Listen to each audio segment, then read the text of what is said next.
성원이 되었으므로 더불어민주당 제101차 의원총회를 시작하겠습니다. 한참 휴가철 그리고 폭염과 장마가 오락가락하는 상황에서 또 우리 민생국회를 위해서 참석해 주신 우리 더불어민주당 의원님들께 감사를 드립니다. 국민의힘이 결국 비대위 체제로 간다고 합니다. 전국위원회 열어서 비대위로 간다고 하니 제1당, 제2당, 제3당이 다 비상대책위원회 체제로 접어드는 아주 희한한 정치 상황을 경험하게 되었습니다. 그래서 어느 당 비대위원회가 누가 더 잘하나 이런 경쟁이 되는 것 같은데요. 그만큼 대한민국 정치 상황이 사실은 상당히 심각하다. 이렇게 좀 반성해야 할 대목이 있는 것 같습니다. 정당 정치가 얼마나 취약하면 모든 정당이 이렇게 비대위 체제를 갈 수밖에 없는가 하는 점에서 사실은 우리가 한번 이 시점에서 지금의 이 정치 시스템을 어떻게 가져갈 거냐에 대한 고민도 한번 해볼 필요가 있다고 보아집니다. 더불어 우리는 이제 한 달 후에 전당대가 있기 때문에 제일 빨리 비상체제를 극복하게 되겠습니다. 이번 전당대회가 좀 성공적으로 진행될 수 있도록 의원님들께서 많이 좀 협력해 주시고 당원과 대의원들의 관심을 좀 고조시킬 수 있도록 지역 차원에서도 많은 홍보와 또 이렇게 교육을 해주셨으면 합니다. 코로나가 월말에 한 30만 명까지 간다고 하는 그러한 예측이 있어서 1000명 이상 되는 서울과 경기 지역 대의원 대회는 사실은 비대면으로 좀 전환을 시켜놨습니다만 한 8월 15일쯤 봐서 지금 정도로 유지가 되면 서울 경기도 다시 대면으로 전환할 수 있다는 점도 여러분들에게 말씀드리면서 코로나 상황에 연동해서 대면 비대면 문제를 정리해 나가겠다 이런 말씀을 좀 드리겠습니다. 어쨌든 이 가능한 흥행이 될 수 있게 만들어 보겠다 이런 말씀을 드리겠습니다. 지금 이제 대통령 지지율이 계속 추락하고 있고 그래서 계속해서 저희가 경고를 했습니다. 국정 운영 기조를 바꿔라. 권력기관 장악과 정치보복 수사에 몰입하면서 민생을 챙기지 않다 보니 결국 이런 상황이 온 게 아니냐 이렇게 거듭된 충고를 했지만 계속해서 문재인 정부 때 있었던 여러 가지 인사 문제를 가지고 부처를 압수수색하고 전직 장관들, 실무자들 계속해서 소환 조사를 하고 있어서 더 이상 이 문제를 그냥 구두 경고로 할 수는 없겠다 싶어서 저희도 이번 주부터는 이제 구체적인 액션 플랜으로 맞대응을 하기로 그렇게 결정을 했습니다.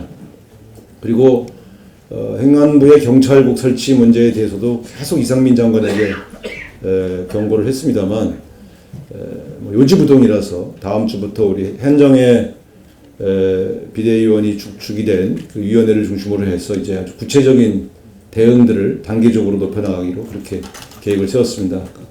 계속 보고를 드리겠습니다만 의원님 여러분께서도 계속 함께 해주시고 협조해 주실 것을 당부드리겠습니다. 어쨌든 이 여름을 잘 보내시고 건강하게 또 한편으로는 민생을 챙기면서 한편으로는 건강도 챙기시는 그런 지혜로운 더불어민주당이 되기를 기원드리겠습니다. 앞으로 저도 이제 한 20일 남았는데 열심히 마무리해서 제가 지지율을 모든 여론조사의 지지율을 역전시켜 놓고 떠나겠다 이렇게 의총에서 약속드렸는데 너무 빨리 와서 지금 그만둘 수도 없고 한 20일 더 해야 되겠습니다. 어쨌든 그렇게 이해해 주시기 바랍니다. 여러분들의 협조와 노력 속에서 이런 좋은 결과들이 나왔다고 보고요. 더 열심히 노력해서 더불어민주당이 더 성장할 수 있는 그런 기틀을 만들어 놓겠습니다. 감사합니다. 예, 의원님들 수고 많으십니다. 우리 의원님들께서 이제 뒤늦게 국회가 개원했음에도 불구하고 대정부 질문 그리고 각 상임위에서의 업무 보고나 현안 질의를 통해서 최선을 다해 주신 모습들을 똑똑히 지켜보고 있습니다. 우리가 이제 야당으로 바뀌고 나서 본격적인 이제 대비의 과정인데 아직 물론 부족함이 있긴 합니다만은 이번에 이 국민의 편에서 민생의 편에서 여러분들께서 보여주신 그 진정성과 실력이 갈수록 우리 국민들에게 든든한 위로와 기둥이 될 것이라고 믿습니다. 우리 민주당이 유능한 민생 정당으로 거듭나도록 민생경제입법에 만전을 기하겠습니다. 국회 민생경제안정특위에서 올라온 유류세 인하법과 직장인 식대지원법이 잠시 후 본회의에서 의결됩니다. 국회 공전에도 우리는 민생 우선 실천단을 구성해서 현장과 또 각계 목소리를 경청해 왔습니다. 그 노력의 결실을 맺게 되어서 다행이라 생각합니다. 발로 뛰면서 마련한 민생입법이 어려운 우리 국민들께 다소나마 숨통이 트이는 계기가 되길 바랍니다.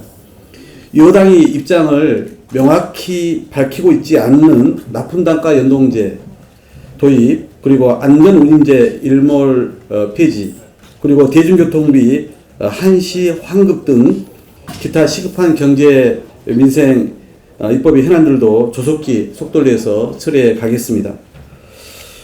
이처럼 후반기 국회는 윤석열 정부의 실정을 제대로 견제하는 것과 함께 민생 경제 위기 극복에도 우리가 굉장히 중요한 책임감을 갖고 임해야 되겠습니다. 민생우선 실천단 활동이 정권 견제와 함께 민생 중심의 의정활동을 활성화하는데 전환점을 마련한 만큼 저는 이런 생각도 해봅니다. 8월 아마 30일 내지 31일 날 우리가 이제 후반기 정부국회를 준비하는 워크숍을 열게 될 겁니다.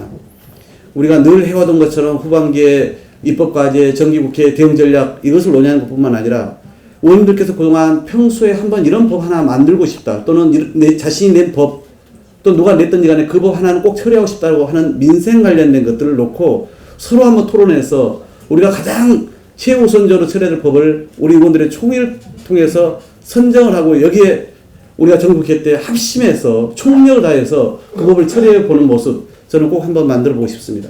나아가서는 지난 제가 벌써 이제 3달이 홀 넘었습니다만은 의원 총회에서 원내대표로 선출되면서 약속했던 것처럼 민생 직능단체를 각 의원별로 1개 이상씩을 책임지고 맡아서 실제 그 단체의 여러 가지 입법과 예산과 관련된 현안들을 파악하고 일상적으로 소통하면서 실제 이것을 정부에 관철해내는 국회에서의 지킴이 역할을 해내는 모습, 이것도 반드시 한번 구현을 해보고 싶습니다. 그래서 윤석열 정부의 실정은 실정대로 우리가 견제해 나가야 되지만 민주당이 진짜 제대로 민생 중심의 민생 제일주의를 기초로 내거는 정당으로 우뚝 서가는구나 라는 국민의 신뢰를 얻어나가는 그런 준비를 지금부터 해 나가겠다는 생각을 갖습니다. 아시는 것처럼 윤석열 정부가 제출한 지금 민생 대응들 허술한 게 많거든요. 코로나 피해 대책으로 내놓은 저신용 소상공인 대안대출, 말 그대로 이것은 바늘구멍 통과하기도 어려울 정도로 신청 조건을 까다롭게 해서 소상공인들께 희망 고문이 되고 있고요. 또 첫 출시를 앞두고 있는 5G 중간요금제 같은 경우도 어중간한 요금제로 인해서 통신비 인하 효과가 거의 없다는 비판이 다수입니다. 이런 것을 우리가 바로잡고 채워야 합니다. 그래서 오늘 우리는 이 입법을 처리하면서도, 법안을 처리하면서도 현장과 더 긴밀히 소통하고 앞으로도 민생 현안을 늦추지 않고 더 열심히 돌보겠다라고 하는 그런 다지는 본회의에 임했으면 좋겠다는 말씀을 드리겠습니다. 이상입니다.